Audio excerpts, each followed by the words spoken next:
আরে আরে তোমাকে অত ব্যস্ত হতে হবে না, বসো তো। খুব মিষ্টি চেহারা, মানতে হবে আমার ছেলে পছন্দ আছে। মা, তোমার কাছে আমি একটা প্রস্তাব নিয়ে এসেছি। প্রস্তাব? কিসের প্রস্তাব?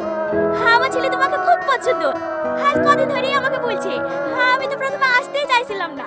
হ্যাঁ, তুমি দেখে দেখে পছন্দ হলো না, এখন আবার কাকে পছন্দ করলো? এসেই তো আমি অবাক, এত সুন্দর নর্মভদ্র একটা মেয়ে। মা, তুমি আমার বাড়ির বৌমা হবে। এসব আপনি কি বলছেন? আমি আপনার ছেলেকে বিয়ে করবো না। কেন মা, বিয়ে করবে না কেন? আমাদের অনেক টাকা পয়সা আছে, তোমার কোনো কিছুর অভাব হতে দেবো না, সব সময় মাথায় করে রাখবো। যত টাকা পয়সা থাক, আপনার ছেলেকে আমার পছন্দ না, ওকে আমি বিয়ে করতে পারবো না। আপনারা এখন আসতে পারেন।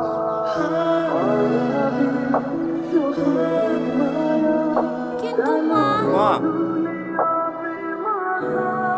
চলো।